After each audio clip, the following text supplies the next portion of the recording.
전도에 대해 더 궁금하시거나 도움이 필요하신 구독자님들은 아래 주소로 연락 주시기 바랍니다.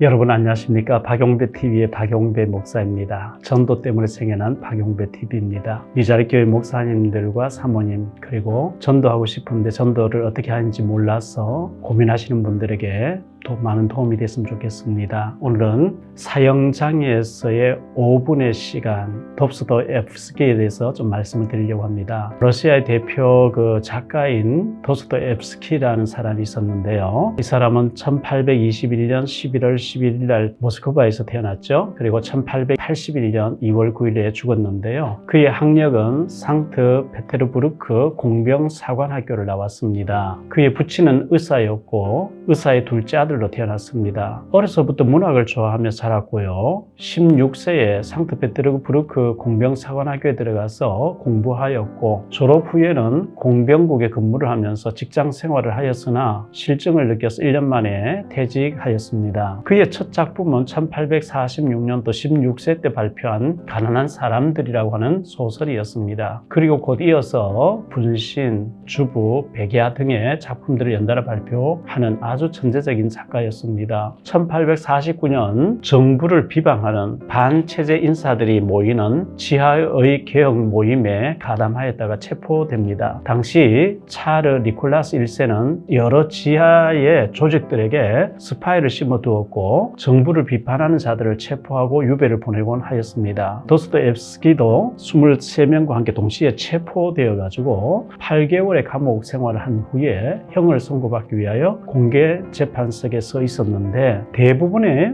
몇 개월의 동안의 유배 생활을 선고하는 게 보편적이었는데 이 선고를 하는 장교가 이들 23명 모두를 반역죄로 적용하여 총살형을 선고하게 됩니다. 사형 선고를 받은 도스토옙스키는 정신이 아찔해지는 현기증을 느끼게 되죠. 만약 내가 죽지 않는다면, 만약 내가 사형을 면제받고 다시 살 수가 있다면 나의 삶을 1분을 100년처럼 살아볼 텐데 단 1초라도 헛되이 보내지 아니할 텐데 내가 왜 나의 이 소중한 삶을 가치 없이 소중하지 않게 보람 있게 쓰지 못하고 28년 동안 살아왔던가 너무너무 후회를 한 거죠. 그때 도스토옙스키의 나이가 28살이었습니다. 반체제 성향의 비밀 독서 클럽에 가입한 대가는 혹독했습니다. 그는 옴스크의 감옥에 수감되어 있으면서 사형 날짜를 기다리고 있었습니다. 저는 약 20여 년 전과 18년 전 또 15년 전에 세 차례에 걸쳐서 러시아의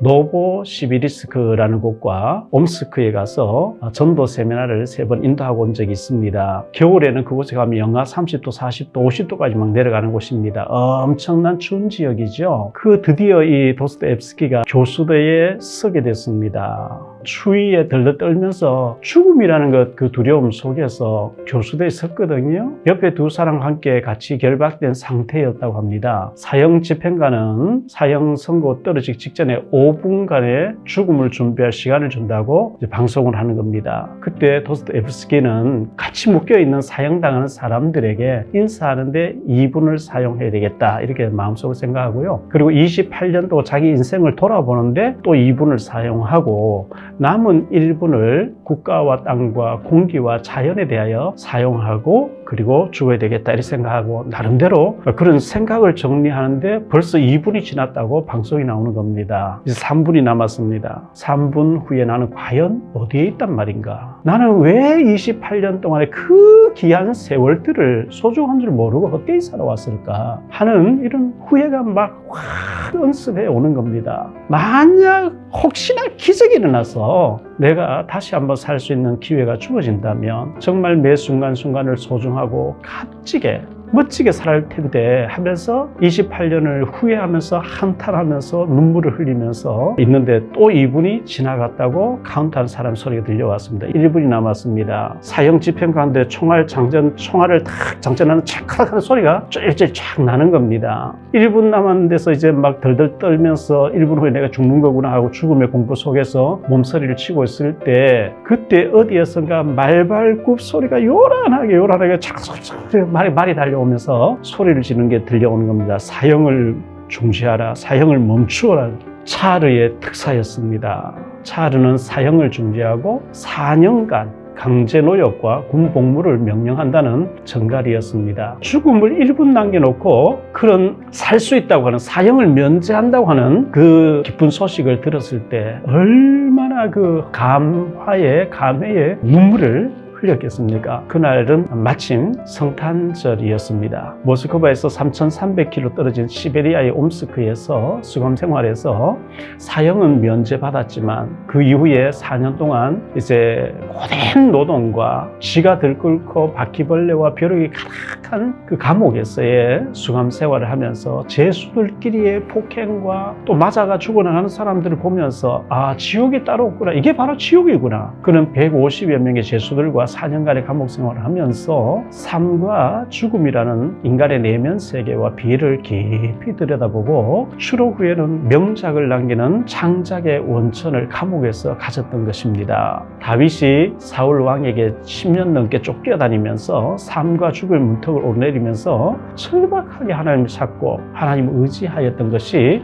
시편의 대부분의 기사들 아니겠습니까? 시편이 150여 편인데 정확하게는 한 74편, 75편 가까이가 다윗의 쓴 것으로 나오고 작자 미상으로 나와 있는 여러 가지가 거의 다 다윗의 시라고 학자들은 얘기합니다. 그래서 100편 이상이 다윗의 쓴 시들이라고 하는데 그 다윗이 고난당할 점 썼던 시들인 것처럼 도스토옙스키도 28년 만에 사형장의 이슬로 사라질 뻔했던 그 순간에 내가 왜 28년의 세월들을 소중한 줄 모르고 가치 없고 무의미하게 하루하루를 헛되이 살았던가. 만약 내가 사형을 면제받고 다시 살 수 있다면, 그런 기회가 주어진다면 일부를 100년까지 가치 있게 살 텐데 하면서 절규했는데 그 소망하던 것이 실제로 사형 면제라고 하는 그 4년 동안 감옥 살고 나가서 살 수 있는 기적이 일어났던 거죠. 우리는 우리에게 주어진 하루하루의 삶을 가치 있게 사용하고 보람 있게 사용해야 하지 않겠습니까? 성경 에베소서 5장 16절에 보면 세월을 아끼라, 때가 악하니라, 이것은 시간을 아껴라,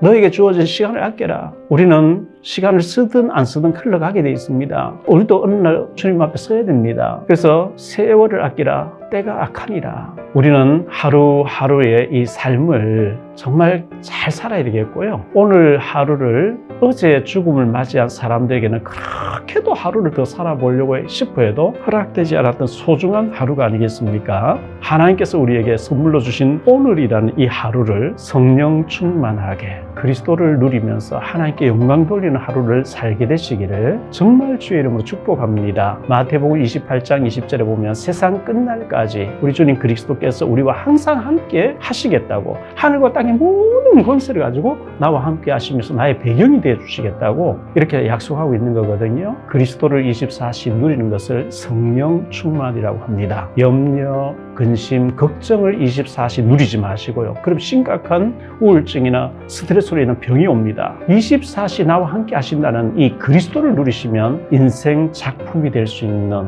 뭔가 증거들이 오게 되고 증거들이 증인이 되게 됩니다. 늘 주님 누리시면서 주님의 응답을 받아가지고 받은 응답을 가지고 또 받지 못한 사람에게 말하는 것을 전도를 하거든요. 주님이 진짜 나와 함께 하신다는 이 24시 성령 충만한 비밀을 누리면 반드시 증거를 오게 되고 그 증거를 받은 걸 가지고 그 증거 없는 사람이 말하는 걸 보고 전도라고 합니다. 우리 모두 그리스도의 제자가 되시고 그리스도의 증인이 되시는 하나님의 신실한 자녀들, 복을 받은 하나님의 백성들 다 되시기를 주 예수 그리스도 이름으로 축복합니다. 사랑합니다. 다음 시간 또 뵙겠습니다.